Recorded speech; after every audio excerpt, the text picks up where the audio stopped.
Հայաստան-Արցախ Սփյուռք 16-րդ մրցանակաբաշխությունը 1 տարի հետևել է տարբեր ոլորտներում գործունեություն ծավալող անձանց, ընտրել է լավագույններին, կազմել է անվանակարգերն ու 1 հարկի տակ է մեկտեղել հասցեատերերին։ Պարգևատրվողների թվում են Հայաստանի համար հեռանկարային ծրագրերի հեղինակներ, հայրենիքի համար իրենց կյանքը վտանգի ենթարկած զինվորներ, բժիշկներ, արվեստագետներ, ուսուցիչներ, մարզիկներ ու տարբեր ոլորտների ներկայացուցիչներ։ Կազմակերպիչ Մամիկոն Խուշիձյանի խոսքով սա միայն մարդկանց գործն արժևորել չէ, հայերի միասնության փառահեղ ապացույց է, որը պետք է դառնա նոր զարթոնքի սկիզբը։ Համարձակ քայլով հանդես եկավ մի մարդ, որը խոսեց համերաշխության, բարեկամության եւ ապաշխարության դիրքերից։ Այդ մարդուն պետք է գնահատել իր տեսակի, նվիրումի եւ անգնահատելի մեծ աշխատանքի համար։ Եվ այսպես Հիսուս Քրիստոսի մոնումենտալ արձանի ստեղծման գաղափարի համար մրցանակի է արժանանում գործարար բարերար Գագիկ Ծառուկյանը։ Արձանի գաղափարը որպես տարվա լավագույն ճարտարապետական նախագիծ է ճանաչվում։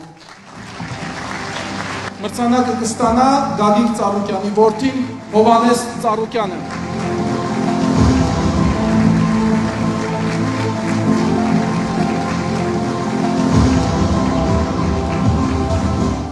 Ոչ միայն իմ ընտանիքի մրցանակն է, իմ ընտանիքին է պատկանում, այլ սա այն մարդկանց է, ովքեր որ հավատում են մեր մեծ ծրագրի ազգանվեր գաղափարին, եւ ուզում եմ նշել եւս մի փաստ, որ բոլորն էլ տեսնում են, որ ամիսներ շարունակ ինչպես են բազմաթիվ կամավոր մարդիկ մասնակցում այդ արձանի այդ շինարարությանը, որը որ լինելու է պատմական գործ, եւ յուրաքանչյուրը ձեզանից կարող է լինել այդ պատմական գործի ճարտարապետը։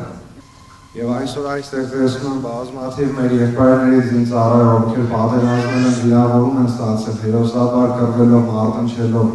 Եվ այդ փաստով ուզում եմ ես նշել այն, ինչ որ նշել եմ նախկինում, եւս մեկ անգամ հաստատելով, որ իմ ընտանիքը աջակից է լինելու նրանց ապաքինման, վերականգնման եւ մարզվելու բոլոր հարցերում։ Շնորհակալ եմ այս մրցանակի համար, Աստված պահապան մեր հայրենիքին։ Շնորհակալ եմ։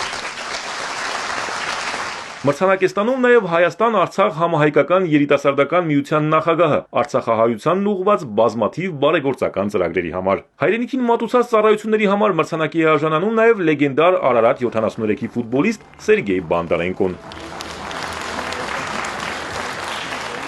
Մրցանակները պարտավորեցնող են, դրանք նաև խթան են, որպեսզի հաջորդ քայլը կրկին լինի հանուն մեր երկրի հզորացման։